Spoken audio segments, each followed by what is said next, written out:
going to spend this entire video telling you why you should never buy a house with foundation problems in Dallas. Nah, I'm just kidding. But foundation problems are very common here. So I'm going to show you what that looked like in our first two homes, how you can see it from the street. And by the end, I'll show you which homes I might consider buying and which ones I wouldn't go anywhere near. Our first home was supposed to be this giant adventure, but it turned into a disaster. We bought it without a realtor, landed in a crime-ridden neighborhood, and had our house broken into 3 times. Every morning, we'd step outside and find fresh gang graffiti on another neighbor's fence. It always felt so violating. Then there were the drywall cracks everywhere and the doors that wouldn't latch. I mean, heck, our bathroom door wouldn't even close, much less latch. The door was about an inch higher than the frame. We didn't know it then, but that was a house with a bad foundation.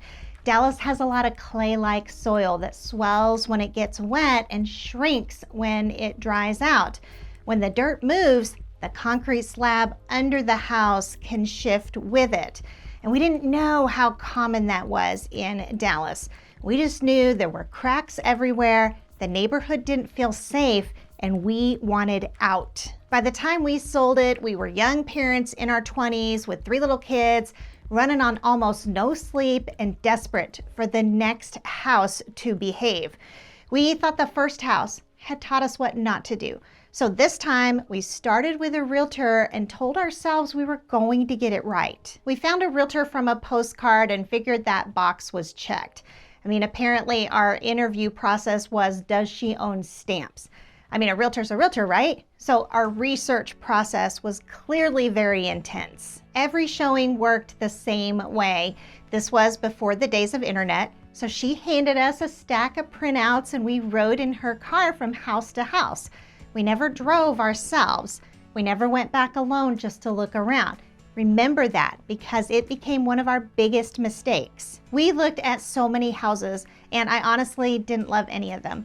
But our current home was already under contract and the clock was running. I mean, nothing improves a major decision like a countdown clock. Well, we finally found one that could work. We didn't love it, but it was 2,600 square foot instead of 1,100, with a huge backyard, trees, and room for a garden. On paper and during the showing, it looked like what we wanted. It did have one red flag. The foundation had problems before, but we were told it had been repaired and we treated repaired like a magic word. We never asked who repaired it, what had been repaired, or whether it had shifted since. We just heard repaired, stopped asking questions, made the offer, and bought the house. So that one word did a lot of heavy lifting. Hopefully you're already seeing how many mistakes we still made this second time through. We had escaped one house with cracks everywhere. Somehow we were about to repeat the same mistake, only with more square footage and a nicer yard. So we moved in, unpacked boxes, hung the pictures. We told ourselves this was it, the house where we would raise our kids. And for the first few days, the house behaved. Then one evening after dinner, we were feeling adventurous, so we took the kids for a bike ride. It was the first time we'd really looked at the neighborhood we had just bought into. And that bike ride was 27 years ago, and it changed how I have looked at every neighborhood since then. The first thing I noticed was the sidewalks. Many were sunken, cracked, and filled with mud. The bike tires kept splattering mud onto my legs. I didn't know then what the sidewalk was trying to tell me. So I moved onto the road, but parked cars forced me to weave back and forth, and the road itself had sunken spots and potholes. Then it started getting dark, and that was when we realized we were lost in our own neighborhood. Every street looked like the last one, and we didn't know any of the street names. So nothing says we studied the neighborhood like getting lost in it the first week you live there. To find our way home, we started studying each house and yard. We needed to figure out which street was which. So that one had the red fence, that one had the white fence. And around then was when I started noticing how many fences were leaning, missing pickets, or looking like nobody had touched them in years. I'm telling you, some of those fences needed emotional support. I also noticed the short brick wing walls that stick out from a lot of 1970s homes.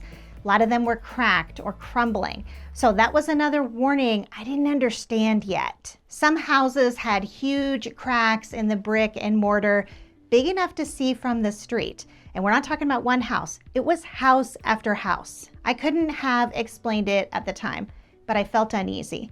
I was out after dark with our kids on streets where we couldn't even find our way home. I hadn't stopped to count every crack or broken fence, but I'd seen them. And together they made the whole neighborhood feel wrong. And your body can read a neighborhood before your brain even knows how to explain it. By the time we found our street, nobody was talking. We got the kids inside and put them to bed. Then my husband and I sat on the couch. We looked at each other and said, "What have we done?" Then the house started answering us. The old warning signs started coming back. Drywall cracks that had been covered started showing up again. The doors stopped latching too. They had latched during the showing because the strike plates had been moved to make them fit. Apparently, the doors had agreed to behave just long enough for us to buy the house. Then once the house shifted again, they stopped latching. Now the bike ride made sense. The ground was moving across the entire neighborhood. An owner can patch drywall or move a strike plate before they sell, but they can't repair an entire sidewalk. And that's why you never stop your inspection at the front door. But there was a whole other message the neighborhood was trying to tell us that was even worse. And it wasn't the ground this time, it was everything sitting on top of it. Looking back, the trees should have stood out first. They were overgrown in yard after yard, touching roofs and hanging over sidewalks. Next to them were dead bushes just sitting there. Nobody had pulled them out or replaced them. Then there were the leaning fences, the broken down cars. I didn't put it together that night. It took a while for me to really see it. A neighborhood can feel crowded, almost oppressive because it's not being taken care of. As we got to know the neighbors, we kept hearing the same thing. "Oh, we're just renting." Then we started noticing the for lease signs, not just one, but a rotation of them going up on different houses throughout that first year. Now, there's nothing wrong with renters. I want to be very clear on that. We've all rented at some point in our lives. The problem is there are so many things that renters just aren't allowed to fix. Then when owners aren't the ones living there, they don't see the dead bushes and broken fences. So now we knew why the neighborhood had felt so run down on that bike ride. There are two important things you don't want to miss here. First of all, if all the houses are built the same way, by the same builder, on the same dirt, chances are you're going to see foundation problems throughout the neighborhood. Secondly, when you have a neighborhood with lots of houses having foundation problems, it can tend to turn into a rental neighborhood. There is a connection there, so let me explain. A house with foundation problems will have drywall cracks and doors that won't close. You can spend a bunch of money fixing the drywall and having it painted, and then it cracks all over again because the foundation is active. It's still moving. So you wake up one morning and the cracks are all back. A lot of owners can't afford to fix it all before they sell, so the house goes on the market as is. That's exactly the kind of house an investor's looking for.